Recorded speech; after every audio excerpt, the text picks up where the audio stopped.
الحمد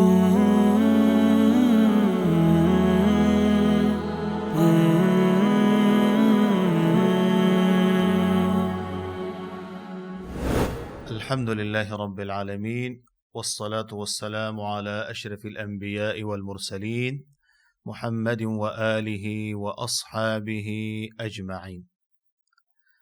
ننزمون درس جدي أغا أوجه ذكر كو دا أعوذ بالله أو دا بسم الله باعتبار دا وصل أو دا فصل سرا.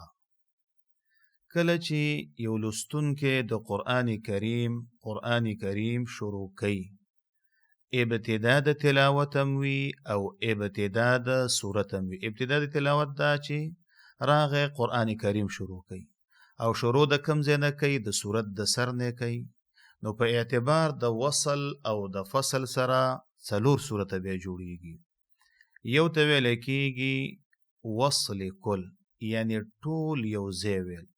ټول یو ځای څه شی ویل؟ یو اعوذ بالله ده، بل بسم الله ده، بل د سورت ده، یعنی دا درې واړه په یوه سا باندې ویل. او بل ته ویل کېږي فصل کل. فصل کل دا معنا یعنی ټول جدا ویل. اعوذ بالله ځان له ویل، په هغې باندې وقف کول، او بسم الله ځان له ویل، په هغې باندې وقف کول.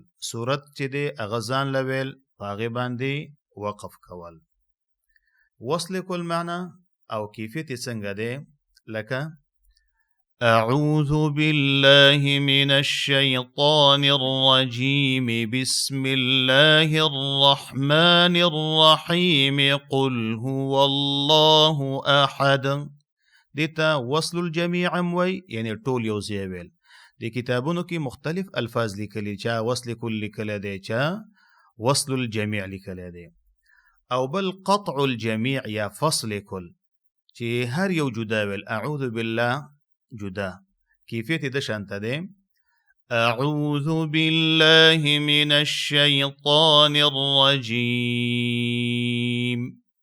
بسم الله الرحمن الرحیم الحمد لله رب العالمین.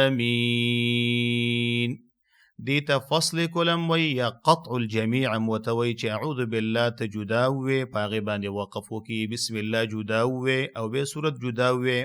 او دا طریقه په دې ټولو طریقو کې غوره او بهتره طریقه ده. دریم صورت چې جوړیږي وصل اول بالثاني او فصل ثالث. وصل اول معنی یعنی اعوذ بالله ته د بسم الله سره یو ځای کی، او بیا صورت ته ځان لوي.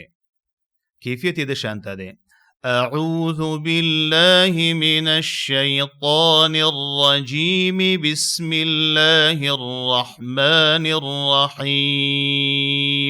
دلته به وقف وکړي. الحمد لله رب العالمین. څلورم صورت چې ده فصل اول، یعنی اعوذ بالله جدا کول. وصل الثاني بالثالث، بسم الله یوځای کې ته د چا سره؟ هغه د صورت سره.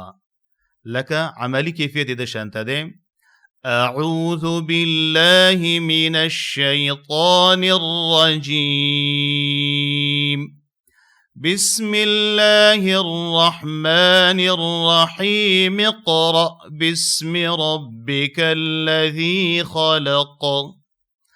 او چې کله ابتدا د تلاوت وي، ابتدا د صورت وي، دا څلور واړه وجې چې دي جائز دي، خو غوره وجه چې ده هغه فصل کل یا قطع الجمیع چې هر یو جدا جدا وویلی شي، هغه پکې بهتره طریقه ده. سبحانك اللهم وبحمدك أشهد أن لا إله إلا أنت أستغفرك وأتوب إليك.